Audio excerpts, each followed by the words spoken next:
प्रियतमन प्रेम से कहना धन्यकार जी। यदि वीडियो में आ ही गए हो तो स्किप नहीं करना, क्योंकि यह वीडियो काफ़ी इम्पोर्टेंट है। निषेध ही निमंत्रण है। कहने का मतलब मना करना एक प्रकार से दावत देना है। पश्चिम के बड़े मनस्विद सिगमंड फ्रॉइड के जीवन में एक उल्लेख आता है।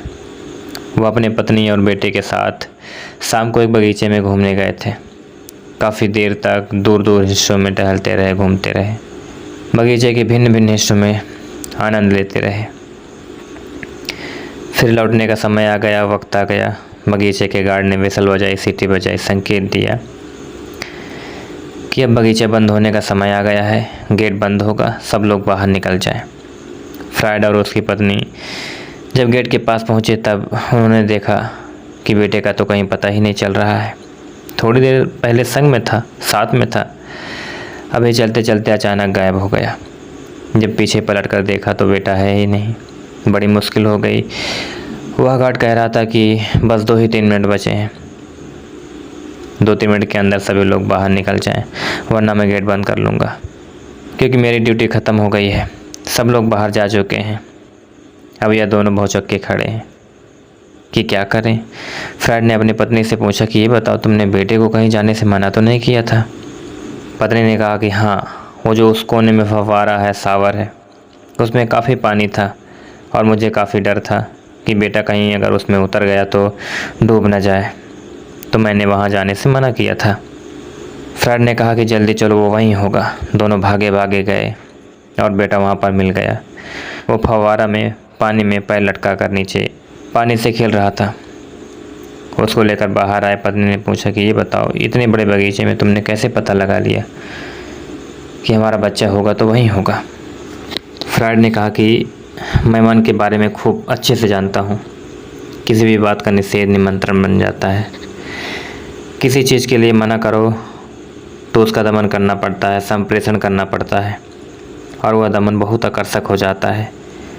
वह पूरी चेतना को वहीं खींचता है। इसलिए मैंने पूछा, तुमने बेटे को कहीं जाने से मना तो नहीं किया था? तो मैं समझ गया कि बेटा वहीं जाएगा। अगर थोड़ी सी भी अकल है तो वो ज़रूर वहाँ जाएगा। और फ्रॉइड का बेटा है, निश्चित रूप से अक्लमंद होगा। हाँ, कोई बिल्कुल गोबर गणेश हो तो वो ऐसा नहीं कर सकता, उसके साथ ऐसा नहीं हो सकता है। शायद वो ऐसा ना करे, लेकिन जिसमें थोड़ी सी भी अकल है, बुद्धि है, उसको एक चुनौती मिल गई कि ज़रूर कोई महत्वपूर्ण बात होगी। मुझे जाने से मना किया जा रहा है कि वहाँ मत जाना, ये मत करना, वो मत करना, तो ज़रूर कुछ ख़ास बात होगी। भीतर ही भीतर ये बात बार बार चलती रहेगी, और जहाँ मौका मिला हमारा मन कहेगा कि चलो वहीं चलो। फ्रॉइड ने जो महत्वपूर्ण बात कही है, याद रखना, हम सब के जीवन में भी कुछ ऐसा ही होता है। जिन बुराइयों के लिए, अशुभ कामों के लिए, पापों के लिए हमें मना किया जाता है, हमारा चित्त उससे बहुत आकर्षित हो जाता है, और अवसर मिलते ही हम वही कर बैठते हैं जिसके लिए हमें मना किया गया था। इस प्रकार जो अच्छी शिक्षा दे रहे हैं भले लोग, समाज का कल्याण करने वाले लोग, इन्हीं लोगों की वजह से समाज में इतनी बुराइयां हैं। इन्होंने बहुत आकर्षण पैदा कर दिया है। शायद अपने आप बच्चे को ख्याल ना आता कि फव्वारे पर जाना है, लेकिन मना कर दिया तो वो पक्का जाएगा। मेरी बात सुनने में बुरी लगेगी, फिर से कहता हूँ, भले करने वाले लोग, समाज सुधारक लोग, समाज के अगुआ लोग, साधु चित्तजन, महात्मा गण, धर्म उपदेशक, पंडित पुरोहित, मौलवी पादरी अच्छी अच्छी बातें तो सिखाते हैं और बुराइयों के लिए मना करते हैं कि ये नहीं करना, वो नहीं करना, ये करना गलत है, वो करना गलत है। जब भी हमें कहा जाएगा कि ये मत करो, हमें उस प्रवृत्ति का अपने भीतर दमन करना होगा, और जिस चीज़ को हमने दबाया वह बहुत शक्तिशाली हो जाएगी। फिर वह विस्फोट करके बाहर निकलेगी। शायद साधारण रूप से जब वह घटना घटती है तो इतनी विस्फोटक ना होती। समझो, मैं आपसे कहता हूँ कि क्रोध बुरा है, क्रोध नहीं करना है। खराब लोग क्रोध करते हैं, बुरे आदमी होते हैं, दुर्जन होते हैं। क्रोध करना पाप है, क्रोध करने से नरक में जाते हो। अब आप करोगे क्या? क्रोध तो आपके भीतर है, क्रोध तो आता है, क्रोध तो होता है, आपके बस में तो नहीं है। आप बस इतना ही कर सकते हैं कि उसको दबाओ। 10-5 दिन दबा के रखोगे, वो इकट्ठा होता जा रहा है, होता जा रहा है। अंततः एक सिचुएशन ऐसी आएगी, भीतर इतना गुस्सा इकट्ठा हो गया, अब आप और ना दबा सकोगे, अब आप और दबा नहीं पाओगे, अब यह क्रोध खतरनाक रूप से बाहर निकलेगा, सब कुछ बर्बाद कर देगा। अगर छुटपुट क्रोध होता रहता आए दिन सहज रूप से, वह इतना खतरनाक कभी ना होता। वह फुटकर में था, अब थोक में निकलेगा।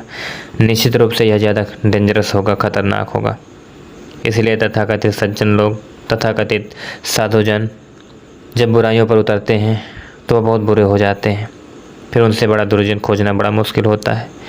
साधारण संसारी आदमी इतना बुरा ना था, वह इतना बुरा नहीं होता है, लेकिन जिसने भलाइयाँ की साधना की थी, ऊपर ऊपर से बहुत अच्छा दिखता था, भीतर भीतर उसने बुराइयों को इकट्ठा कर लिया।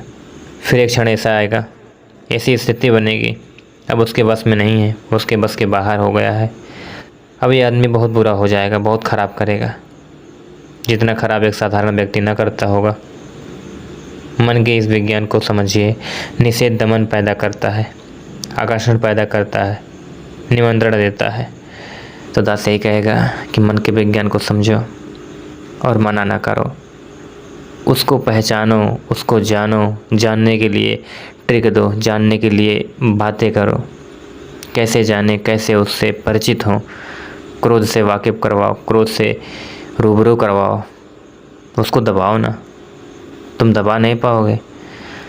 मैं बहुत से निरंकारियों को देखता हूँ, क्रोध की पराकाष्ठा को पार कर जाते हैं, उनमें से मैं भी हूँ। पर मैं ये जानता हूँ कि इन्हीं वजह से होता है। जब मैं दबाता हूँ तभी होता है। जब छोटा छोटा था निकल जाता है, कोई प्रभाव नहीं करता है। 1 महीना रोक लिया तो जिस दिन निकलेगा बहुत खतरनाक निकलता है, तुम्हारे 1 महीने के सुकून को 1 दिन में बर्बाद कर देगा। तो दास यही कहना चाहता है कि निषेध न करवाएं, मना मत करें। तो आप कहोगे कि बच्चा गलत कार्य कर रहा है, गलत रास्ता पकड़ रहा है, तो उससे मना ना करें तो क्या करें? मना ना करो, डाइवर्ट करो। जैसे एक बच्चा लैंप को पकड़ने की कोशिश करता है, आप जानते हो कि गलत है, आप मना करते हो वो बार बार जाता है, ये भी जानते हो। अब आप थोड़ा जज करो कि निषेध ही निमंत्रण बनता है, आप मना कर रहे हो वो बार बार जा रहा है। अब लैंप की तरफ जा रहा है, कुछ ऐसा करो कि लैंप की तरफ जाता है लेकिन डाइवर्ट कर दो। कोई ऐसी वस्तु रख दो कि उससे ज़्यादा आकर्षित हो, उधर मुड़ जाए। जैसे हम फ़ोन लगाते हैं, फ़ोन तो उसी नंबर में डायल करते हैं लेकिन डाइवर्ट हो जाता है दूसरे नंबर पर। सेम इसी तरह कुछ बुद्धि लगाओ। दास अब ये कह रहा है, छोटे बच्चे जब शरारती करते हैं या शरारत करते हैं, किसी काम के लिए, किसी वस्तु के लिए जिद करते हैं, तो उनको दूसरी वस्तुओं के लिए मोड़ देता है, पैसे का प्रलोभन दे देता है, कुछ भी कर देता है, डाइवर्ट कर देता है, मना नहीं करता है। आज बस इतना ही।